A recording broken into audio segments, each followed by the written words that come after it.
Hello, Internet. The Morgan You Know podcast network presents Balls and Brew.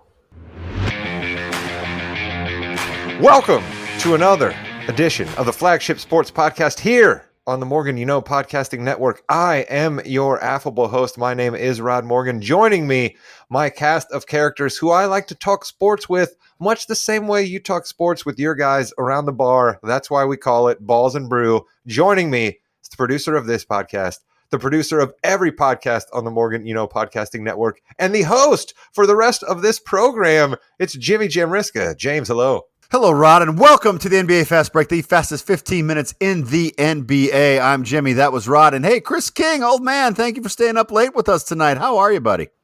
I am doing well, and I am very excited for this podcast because I got some questions for the Boston Celtics fan himself. Well, we're gonna talk about the Celtics. Let me look at my note right now because as of this recording, we have an interesting sign and trade where the Celtics are getting, I think, every second round pick they possibly can for Grant Williams. Grant Williams going to the Dallas Mavericks, and that's important, Rod, because Grant Williams now is a Maverick, Kyrie is a Maverick, Luka's a Maverick, and they're gonna get Matisse Thybulle. They've signed him to an offer sheet, restricted free agent, so we won't know for another 48 or 24 to 48 hours. But the Mavericks are quietly trying to get something together. Rod, are you buying it or not? No, absolutely not. There was one name, right? Like you were trying to bury the one name in there that has everything to do with it, right? Like you see the thing on Twitter sometimes, right, where they like to, and again, Jimmy, as you spoke about in our last podcast, Twitter has been an absolute wildfire. And actually, probably bad use of term there because of what's going on in Canada, but it's been a bit of a wasteland on Twitter recently. Musk, I don't know, you might be able to put rockets in the air and make electric cars, but you can't seem to run a website, my man. Your politics aside, I'm not even talking about that. Just the functionality of Twitter at this point. Just fix that. Just fix that. Chris King, what are some questions you have for the Boston Celtics fans? So I know Rod. I've known Rod for a long time. Couple years. I know that Rod loves his Boston Celtics. He likes players that stick around, that are the glue of this type of team. And even though last season we saw that sort of crack with Rod a little bit with this one player, he wasn't very happy when this player had the ball in his hands late in the game, but this was a staple going all the way back to the Rajon Rondo days of the Boston Celtics. He's been through the thick and thin with this team, and they just let him go to get Porzingis. Rod, are you happy or sad about Marcus Smart leaving, and do you agree with this move that they did? Listen, I'm of course sad that Marcus Smart is leaving the Celtics, but at the same time, this whole argument that he's the heart and soul of the Celtics, he's all the fabric of all their winning. Like what winning? He's the fabric of getting them to the mountaintop and not quite over because of the mistakes that he makes handling the ball at the end of the game sometimes, which is why I get nervous about him handling it. No, but I'm sad to see Grant Williams go from the Celtics. I am not worried about the Mavericks being a contender in the West because they still have one Kyrie Irving on their team, and he is ultimately what will stop the Mavericks. It's not if Matisse Thybulle doesn't give him enough in 18 minutes off the bench. That's not really ultimately going to be the undoing of the Dallas Mavericks, Jim. And Grant Williams is ultimately not going to be the undoing of the Boston Celtics. But the health of Porzingis, the guy that the Celtics brought in to basically take up some of those Grant Williams minutes and certainly to, help add to the loss of Marcus Smart, if he's hurt, then it's all going to be naught for the Celtics. Yeah, now they have $60 million guaranteed going to Mr. Porzingis. I am fascinated what this team's going to look like. I don't think they're done yet.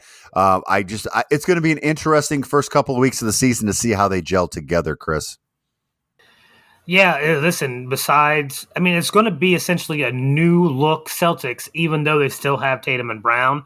But this offense is going to look different. This defense is definitely going to look different. And Rod doesn't want to call him the heart and soul, but he was the heart and soul of that defense for the Celtics. He was, but the heart and soul wasn't good enough. So it's fine that he was the heart and soul, but the heart and soul wasn't good enough. A lot of Boston's fans would disagree with you, Rod. No, they wouldn't. But that's the case. It wasn't good enough. They were good. Listen, it's not a failure of a season. They did good, but they didn't get to where they needed to go. Yeah. So things have to change. You can't just keep running it back and expect something different. Speaking of it's trying to expect, well, see, I mentioned Kyrie. And when I mention Kyrie, Rod gets angry, the music starts hitting, and there we go with the Rod Damnation. We have to do something about this situation. The momentum is dying. I don't understand no more distractions, but I do believe we should all follow one path in life. Hubris and ego and pride. Sorry. All that was a complete lie. Oh, yeah, you did. You got me. You got the hairs on the back of my neck all standing up with just the mention of that guy in Dallas. But you know what, Jimmy? What we're actually going to do on the Rod Nation this week is I am going to run a proper fast break, which is the give and go. So I'm actually going to turn it over to you this week because I think there's another player who Kyrie Irving has been a teammate with who has you just as fired up as Kyrie makes me. James Harden. How you doing, James? You have the unmitigated gall to ask for a third trade because you're not happy that you didn't get all the money you wanted. Hey, James, here's a couple things you could do. Maybe. I'm just throwing this out there. Try. Play hard. Don't cower underneath the bench in the biggest games possible. Maybe put some work in. Maybe stop wearing all your white suits going out and partying with people and, I don't know, work on your game a little bit. But no, you're not going to do that. You think that people owe you everything. I do not understand where he's coming from here. How I need to be traded and I want to be traded to the Clippers or I wanted to be traded to the Clippers essentially. For nobody. It's not going to change. And you know what? I'm going to say something. Philadelphia, good on you. Good on you because last week at this time, I went off saying I can't believe someone's going to give him all this money. Well, no one did. James Harden, you've just been Rodemnationed. Wow, unmitigated gall. Listen, I pull some words out every once in a while in the Rod Nation, Jimmy, but I got to say kudos to you, my friend, on unmitigated gall. That's wonderful. And yeah, Daryl Morey is absolutely going to play hardball here. And so his gain in the Philadelphia 76ers gain in this is all of us NBA fans' anguish of this being the only storyline that people will be keeping up with during the dead times of the summer. So get ready for the constant James Harden to LA. Because, yeah, there's another bastion of teams that just completely get it done in the playoffs, right? Harden's playoff disaster is going to be over joining the Clippers, right? Well, and here's the thing, and we didn't talk about this much last week either, but Paul George and Kawhi Leonard are up for extensions. They never play, and now you're going to throw James Harden in there as well? You have to have a roster, Chris King. You've got to have people to put on the floor. Oh, but Kawhi's not going to play this game. George is going to play this game. And let's see, Harden's not going to play the next 3 games. So maybe they'll get like 10, 15 games. Kevin Durant played more games with the Suns after he got traded than they're going to play all year if that goes to L.A. Well, I think what the Clippers are trying to do is they realize, hey, we have these superstars, but we can't get them for the whole season. Let's just sign a couple more injured superstars, and maybe we can get one superstar for a whole season. That's a lot of money to pay for one guy. Oh, so like you'll have 82 games played by a superstar. Yeah, that has to be divided by 3. Yep, that's right. So you'll get like 25 maybe out of Leonard. You'll get maybe closer to 35 out of George, and the rest will be Harden. And all it's going to cost you is $98 million off the cap for one guy. And then the Rod Nation's over, but this is ridiculous this week. And then the Portland Trailblazers. Thank you. Signed Jeremy Grant. Now listen, I understand you want to keep the asset so you can trade the asset later. Why are you paying him more money than anyone would ever offer him when you know that Dame Lillard is leaving? Why, Rod? Why would you do that? First off, let me ask you guys a question, just without looking anything up, just off the top of your head, because I think it's funny. Do you think this contract that Jeremy Grant is signing for, this $60 million over 5 years, is that more money than Horace Grant made in his entire NBA career? Oh, by far. Are you kidding me? I would say yes. Remember, Horace probably got a couple of, he hung on there at the end, right? Remember he was on that Lakers team for a while. He got that big free agent deal from the Magic. Like, are we sure that Horace's entire career? Yeah, I know you guys are probably right. It's probably is it double? Do you think Jeremy Grant doubled Horace Grant's entire career with just that one contract? I mean, I'm thinking it's closer to triple because I think that Orlando contract was like 4 years, maybe $40 million at the time. You Might got not to even think been that much. because you got to think that Jordan was starting to make 25 mil a year back then, and everyone thought that was outrageous.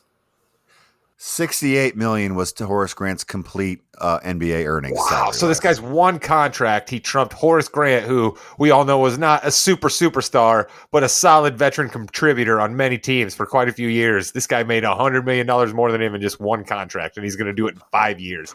Not to mention the rather lengthy deal he was already on with the Portland when he got traded there from Detroit. So Jeremy Grant's done pretty well for himself. He doesn't need to take shrapnel in this deal, but you're absolutely right, Jim. If Portland knew, which I believe they knew, and I think of course they had to. Conspiracy theory on this, and maybe he'll get to that. But if Portland knew that Dame was ultimately going to get to where he got to, there's no excuse for giving Jeremy Grant the money they did. Because you said tradable asset, keep the asset, maybe, Jim. But 5 years, 160 with that second apron we've talked about so often, I'm not sure how many people are going to pony up a bunch for that. Listen, I'm not sure they knew. All right. And if they did, that's their own fault. But I have a feeling that Dame has been a little bit more wishy-washy. Like, hey, I want to stay, trade away the third pick. No, we're going to get Scoot. We can make it work when you guys play together. And he now just this week after free agency finally started, he comes out and then demands a trade. That really wasn't out in the universe before then. I mean, we thought it was, but it didn't come out of his mouth. Now it has. And maybe it's because they signed Jeremy Grant. I think they thought they needed to sign him to make sure that they can prove to Dame, hey, we're trying to win now. We're keeping the guy that has the most potential on our team, and we're trying to move forward. And he's like, no, I don't want to play with this bum. I want to trade. Dave's like, this team is definitely screwed if we're giving Jeremy Grant 5 years, 160. What a take out of Chris there. So you're saying that Dame Lillard, the guy who's famous for 10 toes down, right, and fought it for so many years, you're saying in the span of one day, he just, no, that's it. I'm out. I'm going away from Portland. I don't buy that. I think that Portland knew, and they had some other reason to keep Jeremy Grant. I don't know, but I think Portland knew for a lot longer than we knew that Dame was going to be out. Yeah, here's a question for you. We talked about Jeremy Grant's salary. So in the 27-28 season, would you rather have Karl Anthony Towns for $67 million a year or Jeremy Grant for 36? Man, 67 for Cat is, man, like you should get fired for that being a number Cat's going to get paid for. I mean, Jeremy Grant's 27, 29, 32, 34, 36. So while 160 is a very, very large number. That's a great call by you, Jimmy. That annual is tradable. So maybe they do that, but I just don't understand why you wouldn't change that into 2 or 3 other pieces. Kind of like the Houston Rockets did. Oh, I love that you went there. I know people listening to this podcast have listened to other podcasts, right? And are you going mismatch here, Jimmy? Oh, I'm going mismatch like no other. This is the greatest stat ever. Unless you want to do it. No, you got it. Go for it. Dylan Brooks took 991 shots last year. He shot 39.6%. There's only one player in the entire NBA that took more shots and hit less, and that player is Fred VanVleet. Congratulations, Houston. No 2 guys took and made less shots in the NBA last year than the 2 dudes you're paying a bunch of money to. Let's go. I don't think Kevin O'Connor understood what was being said. I don't think I understood or could grasp that totally. Dylan Brooks on your team. Listen, Dylan Brooks, I can't even get it out. Dylan Brooks on the team, right? Defense, fine. I don't see it because he's just taking shots away from everybody else. Jalen Green, I think, likes to shoot the ball. Parker's in the corner saying, I guess I'm not going to play. There's going to be a lot of rebounding opportunity, Chris. That's a good thing for the Rockets, right? Yeah, but I don't think their offensive rebounding numbers are very good. And listen, Jalen Green does like to shoot, but he only shoots 41%. It's not that much better than 39%. My guy Şengün too. My guy Şengün, he has to constantly just be like, man, what did I do to get on this Houston Rockets team? I don't understand at all. Şengün would be good in so many places where they would actually let him have the ball a little bit. But you said it, Jimmy. Now you are 2 guys who love to shoot on a team full of dudes who love to shoot and not pass. Good luck, Ime Udoka. I'm not even sure you should be coaching because we still have no idea what you did, but good luck to you. All right, Chris, we're going to go to your Indiana Pacers here. We're just kind of going all over the league. Make sure you throw some teams out there if you want to talk. But Indiana Pacers picking up Obi Toppin from the Knicks, Bruce Brown on a terrific team-friendly deal. If you think about it, where they're 1 year, $25 million. They need to pay it. They might as well take a shot at Bruce Brown. If he does a great job, they've got that second year they can pick up. And then obviously they signed Tyrese to that huge extension. As a big Pacers fan, excited about the season coming up? I am. I like this team. And we can talk about this max deal that Hallie got, but Hallie. Yep, Hallie. Good friend of yours. I say, okay. I call him Reese. I mean, listen, I think there are worse max contracts that have happened. Oh, yeah. So I necessarily don't dislike it. I do think it's a lot of money for a guy who's only been an all-star once, still on his rookie deal. But you got him locked him up. If he continues to be an all-star 5 years down the road, that $260 million is going to look cheap compared to what some people are earning at that point. So I think the Toppin move was good. I like the Bruce Bowen move. Brown. Sorry. I really like these moves that they're making. They have solidified themselves. I mean, they're not up to the Miami, the Milwaukee, or the Boston Celtics tier, but they're there with the Cavs and the Clippers, or not the Clippers, but the Knicks. They're in that 4, 5, 6 range right now in the East. Let me ask you this, though. When you said they were better than the Cavs, did you factor in the fact that Max Strus is now on the Cavs? Were you factoring in the Strus factor, as it's called, I believe? I'm pretty sure I've heard somebody say that before, the Strus factor. Yeah, I'm factoring in the Strus factor. Factoring in the Strus factor? That sounds like a math convention. Oh, we forgot a kind of a big part about that Trailblazers. I know everyone's talking about it, Damian Lillard. Rod, what team is Damian Lillard on to start the season?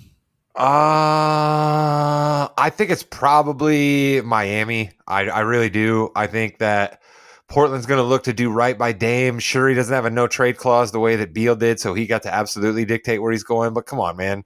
Joe Cronin does not want to be the guy who gets labeled as sending the greatest player the Portland Trailblazers have ever had. And sorry, Bill Walton, you didn't play there long enough. And sorry, Clyde Drexler. No. Damian Lillard's better. Yeah.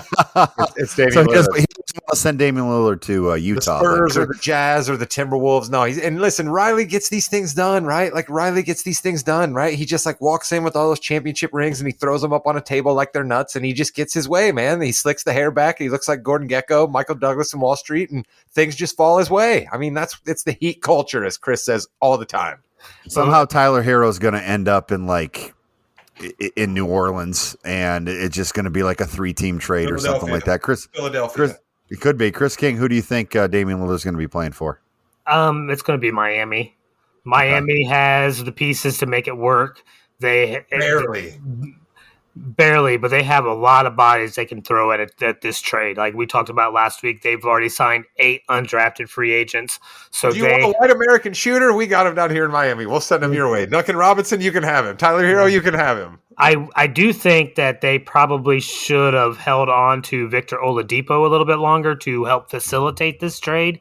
That probably would have made it a little bit easier, but it is what it is. Brooke Lopez holds the Bucks hostage and says, you have to sign my brother. And if you sign my brother, I'll come back and play with you. So we got Brooke and Robin Lopez, Chris Middleton, Jay Crowder, who was apparently on the Bucks last year for a little bit, and Malik Beasley, who was on the Lakers, just didn't play much. Rod, is that enough for you to think that the Bucks are going to be back, or are they just a little too old now? No, listen, the Bucks are still going to have something to say about who's going to be finding their way to the championship out of the East, and they're still going to be one of the teams that you got to make sure you show up for to actually beat in the regular season when they show up. They're going to be fine. The talk of the Bucks' demise is getting a little out of control, right? It's the same thing that we always do. Teams that make moves are sexy. Other players are more sexy than Chris Middleton. Other players are more sexy than Drew Holiday, but these two guys actually play well with Giannis. They play good defense. The Bucks are going to be absolutely fine. Giannis had a bit of a cleanup. He's going to come back a scorched earth kind of campaign, right? Like we all remember the beginning of Giannis's career, complete chip on his shoulder guy. He's definitely not that anymore, but the closest you can get to a chip on your shoulder being at the height Giannis was is getting knocked back a peg the way he has the last couple of years and have people take shots at you. So I think the Bucks are going to be just fine. Yeah, the Bucks are probably still going to have the best record in the East and maybe the NBA again. This team is really good. We talked about it last week. If they lost Middleton and Lopez, then we were going to have a completely different Bucks team that we should be worried about. But they got what needed to be done, and they will be fine. They'll still be one of the best records in the East. Do I have to worry about Tim Jamriska being involved in the next contract negotiation between you and I, Jimmy? Our contract for you getting no money? Do I have to worry about that? There'll still be a stipulation the next time one comes around? Yes, Tim must be on the podcast, he could just come on the podcast if he wanted to talk about Absolutely. Come on, sometime, Tim. The Philadelphia 76ers, they're going to be out on Dame because they signed Patrick Beverley, so they don't need Dame.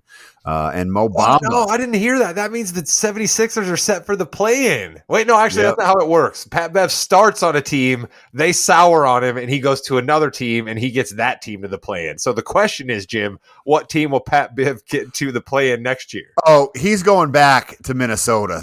They have a statue of him outside of their arena. He will be a Timberwolf before the season's over. No question about it. I'm going to Orlando. Oh, okay. Orlando, right? They're cagey. They got a lot of guys that are not going to get playing time that they can move out, but they kind of want a veteran. They want somebody to help align all of the talent, all the kids that they got down there, and they say, "Come on down here, Pat Bev. We'll rent you for half a season. You come down here and yell at Paolo and the boys and get us into the play-in game. Get the Amway Center rocking for some playoff revenue for the first time in a year."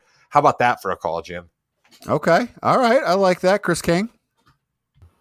It's hard for me to believe in Orlando with anything. It's hard to believe you don't believe in a lot of things. You believe in some weird stuff. Yeah. Don't get me wrong.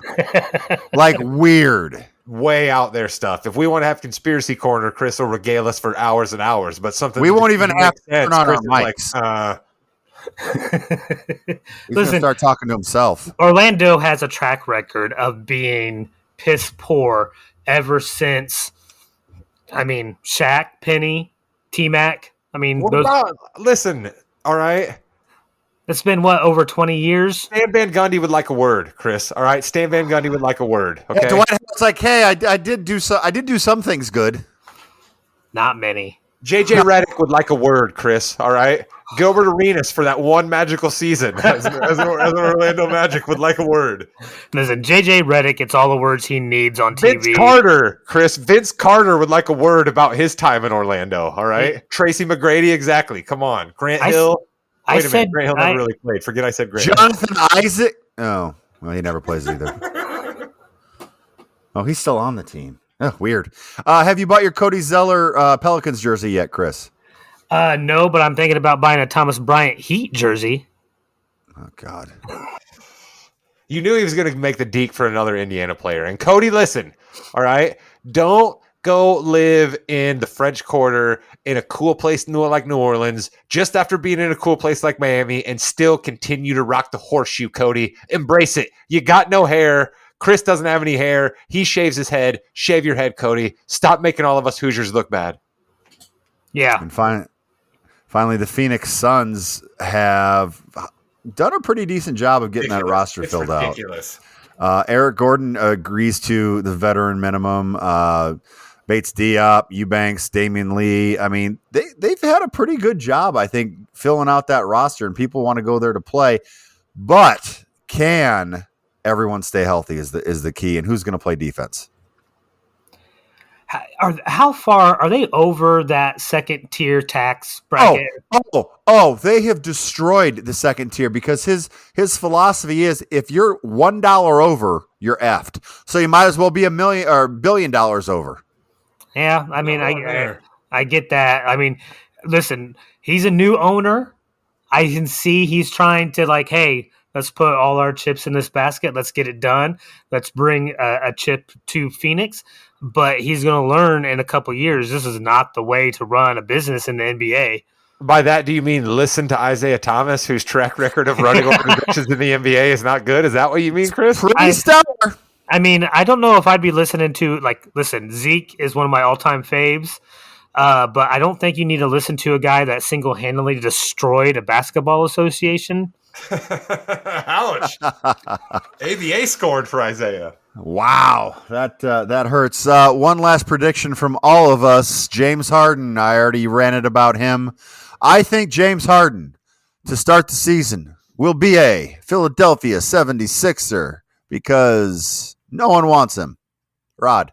I agree with you, Jim, but I will go a little further. He will be a Philadelphia 76er in spirit, but he will be training with his trainer in Vegas, or he will be doing, some kind of weird spiritual journey with his little buddy, little baby. Like, he will come up with some sort of language as to why he doesn't actually have to be there, but he won't be playing opening night for the Philadelphia 76ers, but he will technically be on their roster.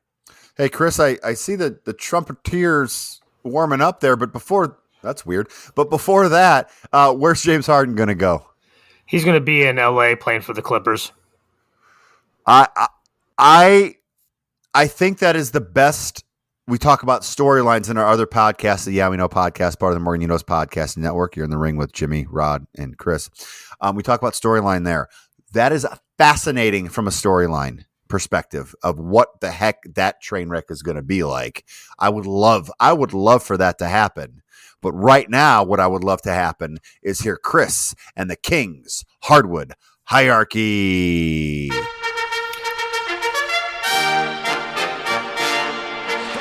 the win.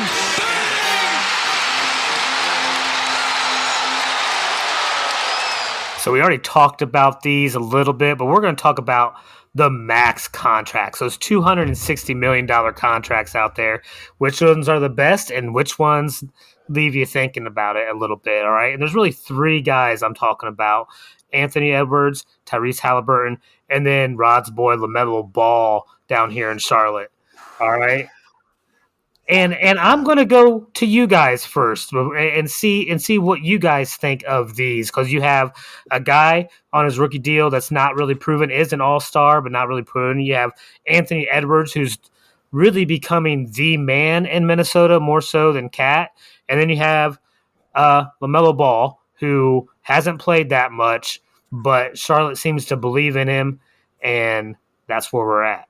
Charlotte has no reason for to be a franchise if they don't have LaMelo Ball, so give him all the money. That's it. That's the Charlotte tax. And Anthony Edwards has shown me nothing but pure excitement and nothing but one of the better wings in the NBA. Give him all the money as well. And who was the third?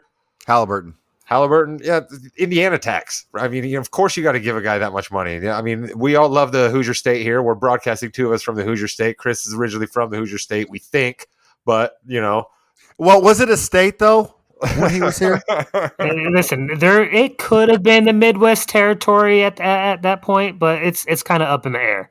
That's a long time ago. The fact that you actually know it was the Midwest territory beforehand is even funnier. Like, you do know your history. I mean, we all know you're actually that old. I agree with Rod. Who are the Hornets? What are the Hornets without LaMelo Ball right now? Nothing. So it's a name. It's a jersey seller. That's what you need. Okay. So I think you have to pay that. Halliburton, I love Halliburton. You're not going to get him for anything cheaper anywhere else. Who are you going to replace him with? Nobody. So he's good. He's also a jersey seller. Kids look up to him. Love that as well. And then Ant Edwards is just amazing. And I think that he is so young still and developing his skills that I'm so excited. That's why they need to get Cat out of Minnesota quickly. And if they didn't give Ant all that money, he might have bolted and went to Hollywood, man. Did you guys see his performance in Hustle with Adam Sandler? Yeah. And listen, I'll be the first one to say it here. The Edwards deal is the king of this hierarchy, all right? Anthony Edwards by far. And I was not sold on him early on in his career, but the last season and the season before that has really changed my mind about how good he really is on the court. Are you putting LaMelo at Jester, or are you surprising us with the Jester here? Oh, I'll get to Jester, and then you'll be upset you didn't guess it. Halliburton is my queen, and then LaMelo Ball is my prince, just because he didn't play hardly at all last year. We don't know how good he is yet. My Jester is Draymond Green's contract. It's not even a max. You said these were max contract guys. Yeah, no, I don't care. It's my list. He's the jester. No way he should be making $25 million a year. No way. I mean, do you bring the band back together. You've got a few years left. He's the person who plays defense. He's never shot the ball, so you don't really have to worry about that going down at all. I'm not disagreeing with you, but I can see why they did it. Listen, plus they got rid of Pool. the most important. If you compare what he's getting paid to the other Pool. guys in the band too, like they're getting 40 and like 50 mil a year. So I mean, comparably, it's about right. You just hate Draymond Green, Chris. Just admit it. I freely admit my hatred for Kyrie. You got to just. I have never denied my hatred for Draymond Green. I think pretty. Rules. I hate just him. Be throwing him in on a max contract discussion. He didn't get a max contract. It's the Kings. It is the Kings hardwood hierarchy. That's me, not you. That's me. I object. All right. They listen. In 3 years, they're going to be upset that they decided to keep Draymond instead of Jordan Poole because in 3 years, Curry's going to be gone. He's going to be 38, 39 years old. He's going to be retired. 3 years, Clay is going to be 36, 37. He won't be able to shoot quite like he used to. Next year's Clay's last year in Golden State, so Clay doesn't factor in. Next year's Clay's last year in Golden State. And then you have an even more worthless Draymond Green with no type of building blocks for the future except for who? It's not Trace Jackson Davis? You told us this was a list of max contracts, and then you gave us a guy who's not on a max contract. I needed to get out some Draymond Green hate, and this is how I got it out there. He is my jester. I just want it to be stated with the commissioner / host of this podcast that I object to that take. That's fantastic. It is. It's like all these rookie max extensions. I'm thinking, well, Desmond Bane, maybe. I mean, he's good. I'm not really a jester guy, but whatever. No, we're gonna go with someone who's been in the league for quite some time. Yeah, I guess whatever. It's your list. You can do what you want with it, right? He just proved that. I object, though. I just want it to be known. Listeners, I object. I object to that take. I'm happy that Chris brought some vigor and some entertainment, but I object to that take. Go ahead and file an appeal and see where that gets you.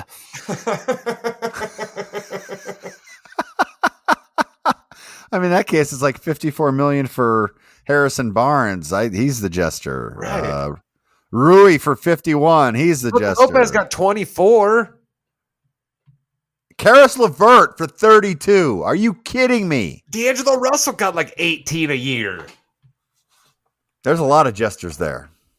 If we're not doing rookie max extension, see, that's what I mean. It's chaos, Chris. That's why you have rules. Anybody can just take them. Nobody can actually make the rules.